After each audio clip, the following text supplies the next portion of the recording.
کبھی سنا ہے کہ کسی نے آسمان پہ جا کے خدا سے جنگ کی ہے؟ یہ واقعہ کچھ اس طرح پیش آیا کہ دور ابراہیم میں نمرود نامی شخص جو اپنے آپ کو خدا مانتا تھا، جب حضرت ابراہیم علیہ السلام اس کے سامنے پیش کرتے رہے کہ خدا بہت بڑا ہے، خدا کی عبادت کرو، اپنے آپ کو خدا نہ کہو، وہ حضرت ابراہیم علیہ السلام کی بات ماننے کو بالکل بھی تیار نہ تھا، اور بدلے کی آگ میں ایک دن اس نے حضرت ابراہیم علیہ السلام کو آگ میں ڈال دیا۔ لیکن اللہ کے معجزے سے وہ آگ گلزار بن گئی۔ اس وقت نمرود کے سینے میں بدلے کی آگ جل اٹھی اور حسد سے کہہ اٹھا کہ اب میں ابراہیم کے خدا کو جا کر آسمان پہ دیکھ لوں گا۔ بس اس نے یہ ارادہ ہی کیا۔ لوگوں نے اس کو بہت سمجھایا لیکن اس نے کہاں کسی کی سننی تھی۔ اس نے 3 برس میں ایک بہت اونچا محل تعمیر کرایا، اور جب وہ اس محل کے سب سے اوپر جا کے چڑھا تو آسمان اس کو اتنا ہی اوپر نظر آیا جتنا زمین سے، اور وہ محل دوسرے دن ہی گر پڑا اور بہت سے لوگ اس میں دب کے مر گئے۔ تو پھر وہ اور غصے میں آ کے کہنے لگا کہ یہ ابراہیم کے خدا نے کیا ہے، اب میں آسمان پہ جا کے ابراہیم کے خدا سے جنگ کروں گا۔ پھر اس نے 3 گدھ پالے۔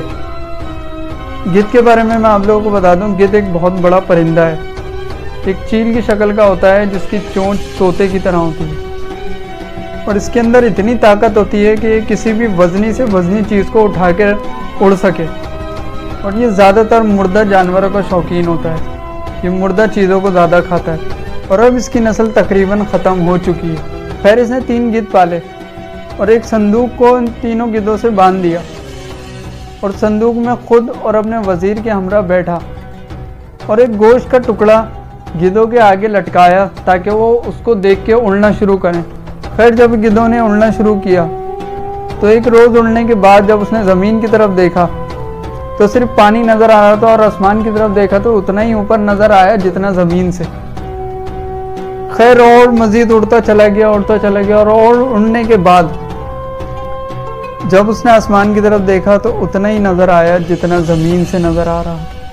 اور جب اس نے زمین کی طرف دیکھا تو صرف دھواں ہی دھواں۔ پھر وہ ہمت ہار گیا اور بہت بے بس ہوا، اور گوشت کے ٹکڑے کو اس نے واپس زمین کی طرف لٹکایا، اور گدھ اس کو دیکھ کے نیچے آ گئے۔ واپس آنے کے بعد بہت مایوس ہوا، خود کو بہت بے بس محسوس کرنے لگا۔ میرے حساب سے یہ اتنا کم عقل انسان تھا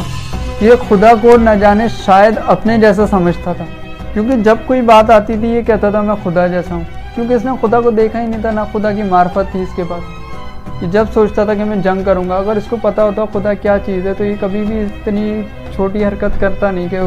خود جا کے جنگ کرنے پہنچ گیا۔ لیکن خدا نے بھی اس کو روکا نہیں، جتنی یہ کوششیں کرتا رہا خدا اس کو دیکھتا رہا تاکہ اس کو شاید خود سمجھ آ جائے، لیکن اس کو کہاں سمجھ آنی تھی۔ اور اللہ تعالیٰ نے اس ایسے انسان کو جو اپنے آپ کو خدا کہتا تھا کسی بڑی چیز سے نہیں بلکہ ایک چھوٹی سی مچھر سے